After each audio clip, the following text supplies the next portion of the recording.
Hello and welcome. Today we're diving into a really cool way of thinking about business processes. It's all about closing that frustrating gap between the official plan and how work actually gets done. It's a method that gives everyone in a company the power to help make things better. Let's get into it. You've probably been there, right? Management rolls out this perfect, color-coded process map. But you and your team, you've got your own system, your own shortcuts, just to make things work. And that difference between the official plan and what you really do, it's more than just a little annoying. It's where good ideas get lost and where inefficiency creeps in. And that's exactly the problem we're going to tackle. So here's our game plan. First, we'll break down the problem with old-school modeling. Then, we'll flip it on its head and look at a bottom-up approach. We'll see how those on-the-ground ideas can grow into new company standards. And finally, we'll see how to bring these two worlds together for some serious continuous improvement. All right, let's start with the big question. Why do these official models, the ones made with the best intentions, so often feel disconnected from our day-to-day reality? Well, here's the thought. Most of us are actually creating models all the time and we don't even realize it. That super complex Excel sheet you built to track everything? Or that PowerPoint you made to show how information flows for a project? Those are what the source material calls informal models. They are packed with valuable, real-world knowledge, but it usually just stays there, hidden on your hard drive. The traditional way of doing this is what we call top-down modeling. You bring in a small group of experts, process architects, business analysts, and they design the official way things should be done. They interview people, drop these big, detailed diagrams, and basically create the master blueprint for the whole organization. But here's the real kicker. Because this whole process doesn't really involve the people on the ground doing the work every day, those perfect models start to get stale almost immediately.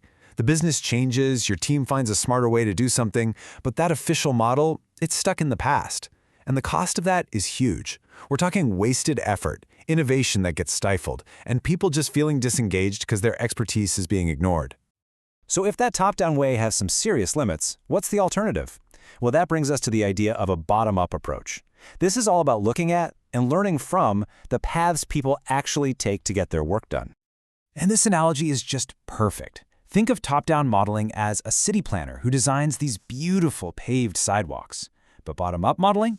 That's about noticing the desire paths. Those little dirt tracks people wear into the grass because it's just a faster, more common-sense route. It's not planned. It emerges because it's practical and it reflects what people actually need.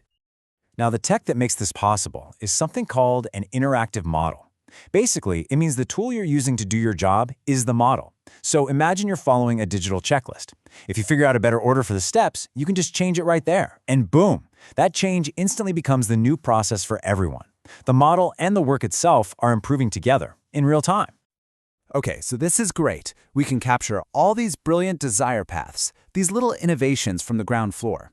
But how do we turn one person's clever idea into a new, official, paved sidewalk that everyone can use? Well, that's where the knowledge maturing process comes in. This shows you how an idea can go from just a little spark in someone's head to a full-blown company standard. It starts with one person. They share it with their team, where it gets kicked around and improved. Then it gets formalized a bit, maybe tested out in a small pilot. And finally, if it really works, it gets rolled out as the new best practice for everyone. It's a way to let the best ideas bubble up from the bottom. But you got to be careful. There's a real balancing act here. The source material points out that if you try to make every tiny idea into a super rigid, formal process, you're just creating a bunch of bureaucracy. But if you don't formalize good ideas enough, you get chaos and confusion. The real trick is finding that just right level for every piece of knowledge. And this is where it all really comes together. The big idea here isn't about choosing top-down or bottom-up. Nope, it's about combining the best of both into one powerful, non-stop improvement cycle. So it all starts at the very top with level 1. This is the big picture, the strategic vision. You can call it the ought-to-be model. It's the grand plan from leadership saying, this is where we're going and this is how we want to operate. From there, we move to level 2.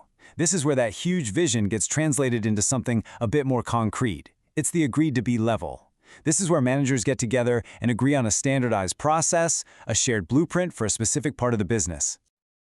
Next up, level 3 is where we get into the real nitty-gritty. This is the detailed as-is workflow.